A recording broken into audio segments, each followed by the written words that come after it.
देश की इस समय की जो हालात है वो बहुत ही दयनीय है और पहली बार ऐसा कोई मुख्यमंत्री आया है कि जिसने सिर्फ नफरत फैलाने का काम किया है। उत्तर प्रदेश की जो आज की हालात है वो चाहे बुलडोजर नीति हो या जाति को जाति से लड़ाने का मुद्दा हो, धर्म को धर्म से लड़ाने का मुद्दा हो, और ख़ास करके जब एक मठ का मठाधीश जो समाज को शांति का संदेश देने वाला है उसके मुखों से, उसके मुखारबिंद से ये सुना जाता है कि बटोगे तो कटोगे।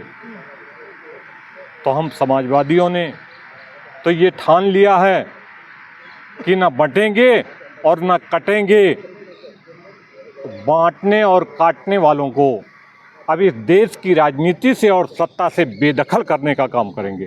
कहते हैं खिसियानी बिल्ली खम्भा नोचे।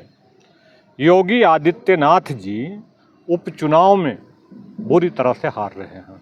लोकसभा चुनाव में जो स्थिति थी कि वो 80 की 80 जीतने का संकल्पना कर रहे थे, घोषणा कर रहे थे, उसका परिणाम आप लोगों ने देखा है।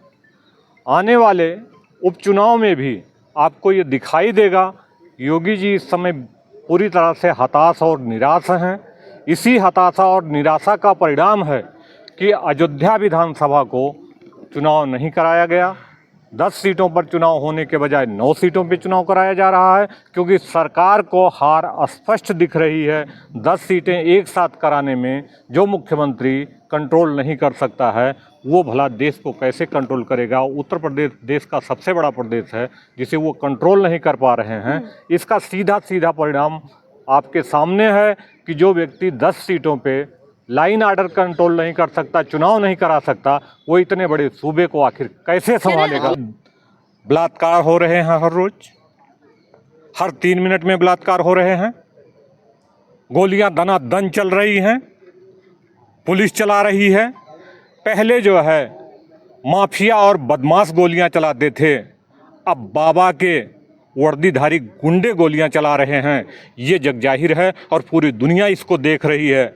बाबा के होने से मुसलमान काबू में है। बाबा के होने से मुसलमान काबू में नहीं है, मुसलमान संयम बरत रहा है। बाबा खुद शिमला बना पड़ा हुआ है। कितने दंगे हो रहे हैं आपको दिख नहीं रहा है? बुलडोजर चलाया बाबा ने बहराइच के अंदर। बुलडोजर चला करके बहराइच का जो मुद्दा है वो था कौन? बीजेपी के लोग थे। बीजेपी के विधायक ने क्या कहा? FIR किस पे कराया? बीजेपी के लोगों के ऊपर, बीजेपी के कार्यकर्ताओं के ऊपर। आखिर क्यों? क्योंकि बाबा का लाइन ऑर्डर पूरी तरह से फेल हो चुका है। बाबा खुद फेल हो चुके हैं। बाबा किसी तरह से अपनी सत्ता बचाने के लिए समाज को उद्वेलित करके लड़ाने का काम कर रहे हैं। तो जातीय जनगणना को लेकर के हम लोग सड़क पे उतरने का काम करेंगे। जातीय जनगणना के आधार पर जिसकी जितनी संख्या भारी उसकी उतनी हिस्सेदारी, उसकी उतनी भागीदारी। जाति तो बता नहीं पाते राहुल गांधी, अखिलेश यादव तो टूट पड़ते हैं बकायदा।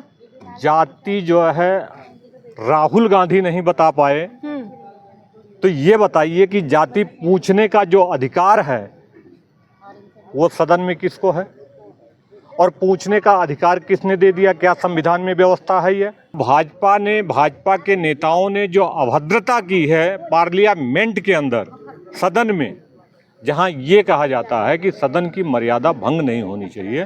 पूरी दुनिया की निगाह आपकी पार्लियामेंट पे होती है। पूरी दुनिया के लोग आपके पार्लियामेंट के डिबेट को देखते हैं और वहां भाजपा के लोग जिस तरह से अमर्यादित होकर के, रमेश बिधूड़ी हो गए, बाकी और लोग हो गए, दुनिया भर की चीजें हैं। जब देश का प्रधानमंत्री सीना ठोक करके ये कहता है एक अकेला सब पर भाई, आज तक किसी प्रधानमंत्री ने इस तरह की भाषा बोली है? देश बिल्कुल ये समझ चुका है, जनता पूरी तरह से ये समझ चुकी है कि ये सरकार पूरी तरह से गपोल शंख है, इसके अलावा कुछ नहीं है। केवल लफ्फाजी देश के अंदर हो रहा है, सामाजिक बुनियाद पर कोई काम नहीं हो रहा है। भाजपा के साथ हो रहा है। हिंदू अब जाग चुका है, हिंदू ये समझ चुका है कि भाजपा जो है किरब धर्म की चाशनी में देश की जनता को लड़ाने का काम कर रही है। जमीन सारी हिंदुओं को मिल जाएगी, आपको आपत्ति है क्या कोई? देखिए, वक्फ बोर्ड की जो जमीन है, वक्फ बोर्ड में बहुत सारी चीज़ें हैं। वक्फ बोर्ड में 40,000 केस वक्फ बोर्ड के ऊपर है जो कोर्ट में है, जिसमें से 10,000 जो है मुसलमानों ने ही वक्फ बोर्ड के ऊपर केस किया हुआ है। उसका मुद्दा वो न्यायालय का है, उस पर हम ज़्यादा गहराई में ना जा करके हम इस बात को कहना चाहेंगे कि जो न्यायालय से फैसला हो उसी पर आप लोग अमल कीजिए। बाकी सरकार तो सिर्फ बोलने का काम है, सरकार क्या करेगी उस पर कोई अहमियत देने की ज़रूरत नहीं है।